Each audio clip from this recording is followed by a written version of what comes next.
जी देखिए स्टूडेंट, हमने exercise chapter 1 का 9th क्लास की चैप्टर 1 के हम कर रहे थे एक्सरसाइज 1.3।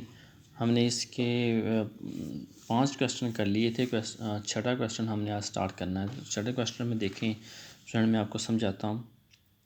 क्वेश्चन नंबर 6 में ए आपको दिया गया है और बी फाइंड हमने करना है 3a माइनस 2b, और इसका सेकंड पार्ट है 2a transpose minus b transpose. ठीक है, फर्स्ट पास पहले हम करते हैं 3a माइनस 2b। जी हमने फाइंड करना है। ठीक है, 3 वैसे ही है। ए को आप लिख लें, ए वाला मैट्रिक्स मैंने एक ही जगह पे लिख लिया और -2 वैसे ही है। और यहाँ पे बी की जगह पे बी वाला मैट्रिक्स जो है वो आपने लिख लेना है। ठीक है, उसके बाद इसको 3 को अंदर मल्टीप्लाई करेंगे, 3 हो जाएगा, 3 2 -6, 3 3 9, 3 मल्टीप्लाई बाई 4 12। ठीक है, इसी तरह इधर 2 को अंदर मल्टीप्लाई करें, 0 2 0 के साथ मल्टीप्लाई 0, जैसा 2 मल्टीप्लाई बाई 7 14 -6 आ जाएगा और यहाँ पे 16 आ जाएगा। ठीक है, अब आपने क्या करना है, इसको इसमें से माइनस कर दें। यहाँ पे माइनस है, 3 -0 -6 -14। ठीक है जी, और ये -9 -6, तो ये माइनस माइनस ये यहाँ पे प्लस हो जाएगा। ठीक है, 12 और यहाँ पे 12 -16। ठीक है जी, इसी तरह अब देखें 3 -0 3 होता है, -20 आ गया, और 9 + 6 15, 12 -16। ठीक है, यहाँ पे क्या आएगा -4, क्योंकि बड़ी रकम के साथ जो अलामत होती है वो आती है। ठीक है, बड़ी रकम हमारे पास -16 है, तो यहाँ पे -4 आ गया। ठीक है, ये हमारा फर्स्ट पार्ट हल हो गया। अब इसके सेकंड पार्ट की तरफ चलते हैं। सेकंड पार्ट हमारा था 2a माइनस 3b हमने फाइंड करना था। ठीक है, तो यहाँ पे देखें 2a ट्रांसपोज -3b ट्रांसपोज, तो 2 को मैंने वैसे ही लिख लिया। यहाँ पे a मैट्रिक्स लिखा है, ये मैट्रिक्स हमारे पास 1 -2 3 4 था, और इसका ट्रांसपोज ऊपर मैंने वैसे लिख दिया। -3 है, और देखें b की जगह पे ये वाला मैट्रिक्स आपने लिखना है 0 7 -3 8, और ऊपर ट्रांसपोज है। ठीक है, अब देखें 2 को वैसे ही लिख लें, और ऊपर ट्रांसपोज, इसका पहले आप ट्रांसपोज ले लो। ट्रांसपोज में हम कहते हैं ये पहली रो है इसकी, ये जिसकी दूसरी रो है, तो पहली रो को पहला कॉलम बना देना है, दूसरी रो को इसका दूसरा कॉलम बना देना है। ठीक है, इसी तरह -3 वैसे ही है, पहली रो को पहला कॉलम बना दिया, दूसरी रो को दूसरा का कॉलम बना दिया। अब इसको 2 को अंदर मल्टीप्लाई कर लें, 2 को 1 के साथ मल्टीप्लाई करेंगे, 2 मल्टीप्लाई बाई 3 6 हो जाएगा, 2 मल्टीप्लाई बाई 4 और साथ माइनस वैसे ही आ जाएगी, और 2 मल्टीप्लाई बाई 4 8 हो जाएगा माइनस। अब 3 को इसके साथ मल्टीप्लाई करें, यहाँ पे 0 आ गया, 3 3 क्या आ जाएगा -9। इसी तरह 3 7 21, और 3 को 8 के साथ मल्टीप्लाई करेंगे 24 आ जाएगा। ठीक है जी, अब देखें 2 इसके से माइनस कर दें, 2 -0, यहाँ पे 6 है, और ये माइनस, और ये -9, ये -4। ठीक है, -4 आ गया, यहाँ पे आपके पास माइनस, यहाँ पे देखें ये 2 0 कर दिया, 6 -4 और ये -21 आएगा। यहाँ पे देखें -21 आएगा, और 8 -24 हो जाएगा। ठीक है, अब 2 -0 2 ही होता है, और माइनस माइनस यहाँ पे प्लस हो जाएगा, और ये आपके पास -4 -21, यहाँ पे 25 -25, और ये -16 आ गया। ठीक है, तो आपके पास यहाँ पे आ गया 15, और ये 25 -25 15 और -16, ये आपके पास आंसर निकला है किसका, 2a ट्रांसपोज -3b ट्रांसपोज। ठीक है जी, आगे चलते हैं। अब देखें क्वेश्चन नंबर 7 की तरफ। क्वेश्चन नंबर 7 में उसने क्या कहा है कि 2 ये मैट्रिक्स दिया गया +3, और this matrix is equal to this matrix. कहता है ये वाला जो मैट्रिक्स हैं वो इसके इक्वल हैं, तो हमने फाइंड करना है a एंड b फाइंड हमने करना है। तो हमने इसको देखें, सोल्यूशन हमारा यहाँ से स्टार्ट होगा, इसको आपने एज इट इज़ यहाँ पे ऐसे ही लिख लेना है सबसे पहले।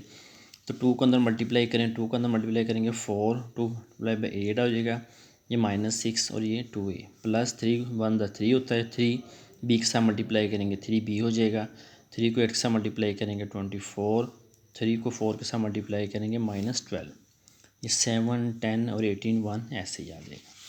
ठीक है जी, अब देखें 4 को इसमें से प्लस, पहले एलिमेंट को पहले में प्लस कर लें, दूसरे को दूसरे प्लस कर दिया, तीसरे को तीसरे में, और चौथे एलिमेंट को चौथे एलिमेंट प्लस कर दिया। इस मैट्रिक्स को आपने वैसे ही लिखते जाना, साथ प्लस कर लें। 7 8 + 3b आ गया, यहाँ पे 18 आ गया, -6 + 24 18, 2a - 12 वैसे ही है। और ये 7 10 और 18 आपने इसको वैसे ही लिख लेना है, ठीक है जी। अब देखें इक्वल है, दो मैट्रिक्स आपके पास जो हैं वो इक्वल है, तो इसका मतलब पहला एलिमेंट पहले एलिमेंट के बराबर होगा, दूसरा दूसरे के, तीसरा तीसरे के, और चौथा चौथे के बराबर होगा। देखें पहला पहले 7 7 है, तो इसका हमें नहीं पता कि यहाँ पे b क्या है कि तब वो इसके 10 के इक्वल होगा। तो यहाँ पे हमने 3b को हमने 10 के बराबर रख लेना है, और यहाँ पे 2a को हम 2a - 12 को 1 के बराबर रख लेना है, ठीक है। यहाँ पे पहले मैंने इसको बराबर रखा, यहाँ से b की मतलब फाइंड की है, 3b वैसे ही है, 8 को आप उधर ले जाएँ, उधर जाके ये -8 हो जाएगा, ठीक है जी। 10 - 8 कितना होता है 2, 3b वैसे ही है, 3b भी लिख लिया, और दोनों तरफ 3 पे डिवाइड कर दें, 3 3 इधर से कट जाएगा, यहाँ पे b बाकी बचेगा, ये 2/3 हो जाएगा। तो ये आपके पास एक कि बी की कीमत निकल आई। इसी तरह हमने ए की कीमत फाइंड करनी है।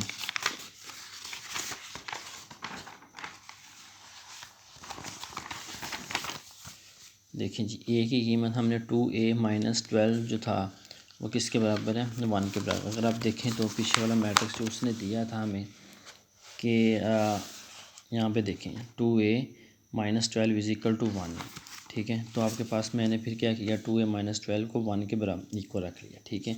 ए वाली रकम को इधर रहने दें, दूसरे को उधर ले जाए, -12 उधर जाके प्लस का 12 हो जाएगा, 12 + 1 13, 2a आ गया। दोनों तरफ आपने 2 पे डिवाइड कर देना, 2 2 से कट जाएगा, 13/2 आ गया।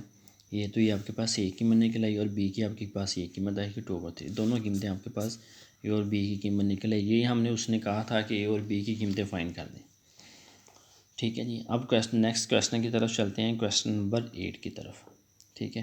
क्वेश्चन नंबर 8 वेरी इंपॉर्टेंट है।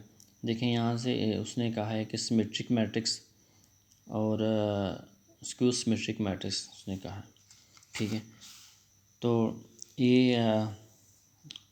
यहाँ में हमने वेरीफाई करना है कि पहला मैट्रिक्स जो है आपका ए आपको दिया गया 1 2 0 1, बी 1 1 2 0 दिया गया। हमने प्रूफ करना है कि 1 + b का होल ट्रांसपोज है is equal to a transpose + b transpose. सबसे पहले आप लेफ़्ट हैंड साइड इसकी ले लें, यानी कि a + b ट्रांसपोज ले लें। देखिए इसको आपने ऐसे ही लिख लेना, ए वाला मैट्रिक्स आपके पास ये है, प्लस ये बी वाला मैट्रिक्स है, इसका होल ट्रांसपोज, ठीक है जी। क्योंकि यहाँ पे होल है तो यहाँ पे होल ट्रांसपोज लिख लें। अब इनको प्लस कर लें आपस में, 1 को पहले एलिमेंट को पहले में प्लस किया, दूसरे को दूसरे में, तीसरे को तीसरे में, और चौथे एलिमेंट को चौथे में प्लस कर दिया। इसका मैंने ट्रांसपोज ले लिया। अब देखिए 1 + 1 2, 2 + 1 3 होता है, ठीक है जी। और 0 + 2 2 है, 1 + 0 1। इसका ऊपर ट्रांसपोज ऐसे ही चलता आ रहा है, तो यहाँ पे इसका ट्रांसपोज अब ले लें। पहली रो को पहला कॉलम बना दिया, 2 3 था तो यहाँ पे 2 3 ऐसे कॉलम में लिख दिया, दूसरी रो को दूसरा कॉलम बना दिया, ठीक है जी। आपका निकला a + b ट्रांसपोज। अब हमने दूसरी साइड राइट हैंड साइड भी प्रूफ करनी है, ठीक, वो भी निकाल लेंगे, देखेंगे वो इसके बराबर आ जाएगा, ठीक है। अब यहाँ पे देखें ए ट्रांसपोज और प्लस बी ट्रांसपोज है। अब ए जो मैट्रिक्स ए वाला है उसका ट्रांसपोज ले लिया, प्लस बी जो मैट्रिक्स ए दिया था उसका मैंने ट्रांसपोज ले लिया। अब यहाँ पे ट्रांसपोज ले लें, पहली रो को पहला कॉलम बना दें, दूसरे को दूसरा कॉलम बना दें। तो दोबारा इसके अगेन इसके ऊपर नहीं लें क्योंकि हम ट्रांसपोज ले चुके हैं, ठीक है। तो यहाँ पे ट्रांसपोज नहीं लिया था, वैसे ट्रांसपोज लिख दिया ऊपर, अब ट्रांसपोज ले लिया। ट्रांसपोज क्या करता है, पहली रो को पहला कॉलम बना देता है, दूसरी रो को दूसरा कॉलम, यानी कि रोज़ को कॉलम में चेंज कर दें को ट्रांसपोज कहते हैं। इसी तरह यहाँ पे 1 1 आ गया, 2 0 था 2 0 आ गया। अब इनको प्लस कर दें आपसे, 1 + 1 0 + 2 2 + 1 1 + 0 आ गया, ठीक है जी। प्लस कर दें, यहाँ पे 2 आ गया, यहाँ पे 2, यहाँ पे 3 और यहाँ पे 1 आ गया। A transpose plus B transpose. तो देखें ये आपके पास इसका आंसर आ गया, सेम आ गया दोनों, यानी कि 2 2 3 1 इसका आंसर आया है। इसी तरह अगर आप देखें तो A + B transpose is equal to 2 2 और 3 1 के इक्वल आया, ठीक है। दोनों सेम आ गए, तो इसका हंस प्रूव्ड हो गया हमारे पास कि ए + बी ट्रांसपोज जो है A transpose plus B transpose के बराबर होता है, ठीक है जी। अब नेक्स्ट पार्ट जो है देखें, सेकंड पार्ट आप खुद कर सकते हो, आगे हम देखेंगे कि सिमेट्रिक मैट्रिक्स कैसा मैट्रिक्स होता है। तो सिमेट्रिक मैट्रिक्स में बच्चे स्टूडेंट्स क्या होता है कि A transpose is equal two way, यानी कि किसी भी मैट्रिक्स आप ट्रांसपोज लो तो वो ओरिजिनल मैट्रिक्स बन जाए, उसे हम कहते हैं सिमेट्रिक मैट्रिक्स। और इसी तरह देखें बॉक्स, यहाँ पे बॉक्स यानी कि कोई मैट्रिक्स होगा, ठीक है, कोई मैट्रिक्स का ट्रांसपोज वही ओरिजिनल मैट्रिक्स बन जाए, तो हम कहेंगे कि ये जो है बॉक्स है या मैट्रिक्स ए है वो क्या है, सिमेट्रिक है। इसी तरह स्क्यू सिमेट्री क्या होता है, स्क्यू सिमेट्री में क्या होता है, ये transpose is equal to minus A, यानी कि माइनस कॉमन लेके फिर वो ए बनता है। अब देखें हम प्रूफ करेंगे, उसने कहा है कि सेकंड पार्ट में उसे क्या साबित करना है कि A plus A transpose is symmetric. तो हमने प्रूफ ये करना है कि ए प्लस ए ट्रांसपोज का whole transpose equal to A plus A transpose, यानी कि हमने ये वेरीफाई करना है जी। करते हैं आगे, ए प्लस ए ट्रांसपोज इस सिमेट्री का है, तो इसका मतलब सबसे पहले तो आप ये ए प्लस ए ट्रांसपोज निकालें जो हमने वेरीफाई करना है। तो देखें ए आपने लिख लिया 1 2 0 1 प्लस ए ट्रांसपोज आपके पास ये ए है 1 2 0 1, तो इसका ट्रांसपोज ये वैसे ही आपने लिख लेना है, ठीक है, प्लस इसका आप ट्रांसपोज लें, पहली रो को पहला कॉलम बना दिया, दूसरी रो को दूसरा कॉलम, यहाँ पे आपका इसका ट्रांसपोज ले लिया। अब इनको यहाँ पे प्लस है तो यहाँ पे इनको आपने प्लस कर लें, पहले को पहले में प्लस किया, दूसरे को दूसरे में, तीसरे को तीसरे में, चौथे एलिमेंट को चौथे में प्लस कर दिया, ठीक है। अब इनको प्लस कर लें, 2 हो जाएगा, 2 + 0 2 0 + 2 2 और 1 + 1 2 हो जाएगा। तो ये आपके पास निकला ए प्लस ए ट्रांसपोज। अब इसका हमने ट्रांसपोज लेना है, तो इसको क्या हमने इसको सिमेट्रिक साबित करना है, तो इसका ही ट्रांसपोज लेना, तो ए प्लस ए ट्रांसपोज का ट्रांसपोज ले लिया इज इक्वल टू ये मैट्रिक्स बना था उसका ट्रांसपोज लिया। अब इसका ट्रांसपोज ले लिया, पहली रो को पहला कॉलम बनाया, दूसरी रो को दूसरा कॉलम बनाया, तो वही ओरिजिनल मैट्रिक्स बन गया। देखें 1 ए प्लस ए ट्रांसपोज ही बन गया, तो इसका मतलब ये हुआ कि A plus A transpose is symmetric matrix है, ठीक है। मेरे ख्याल बच्चे आपको क्लियरली यहाँ से कंसेप्ट क्लियर हो गया होगा कि ट्रांसपोज कैसे सिमेट्रिक मैट्रिक्स कैसा मैट्रिक्स होता है। तो अगर हमने बी को सिमेट्रिक साबित करना है तो हम बी का ट्रांसपोज अगर तो बी के बराबर आ जाए तो हम कहेंगे कि बी जो है सिमेट्रिक मैट्रिक्स। इसी तरह अगर आपने कोई डी मैट्रिक्स आपको दिया गया, डी को सिमेट्रिक साबित करना, तो इसका मतलब इसका ट्रांसपोज ले लें, अगर दोबारा वो डी बन गया तो हम कहेंगे डी क्या है, सिमेट्रिक मैट्रिक्स है, ठीक है जी।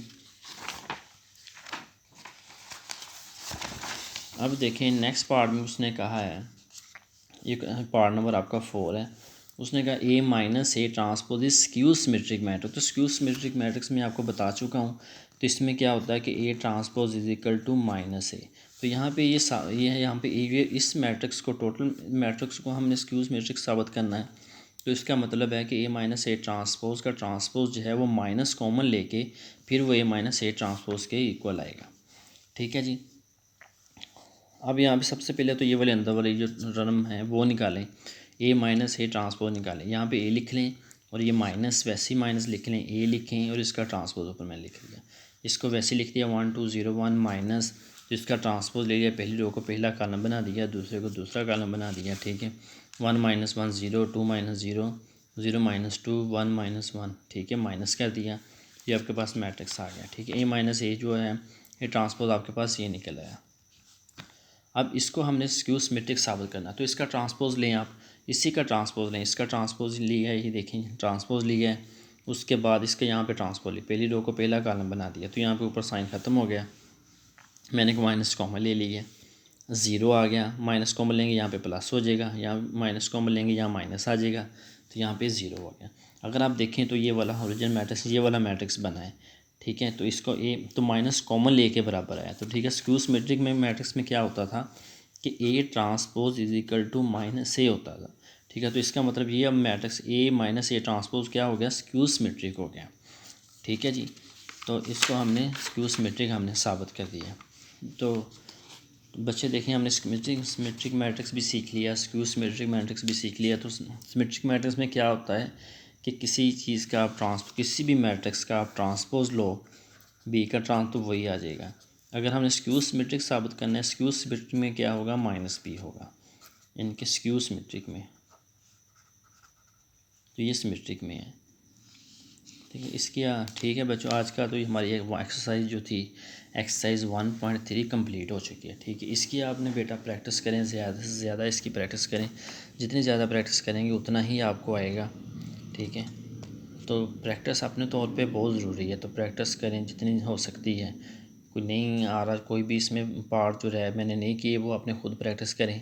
अगर नहीं हो गया तो उसकी मैं वीडियो बना के आपको सेंड कर देंगे। आपने फ़ीडबैक ज़रूर देना है, आपने बताना है जहाँ से आपको नहीं समझ आ रही। थैंक यू जो कि अल्लाह हाफिज़।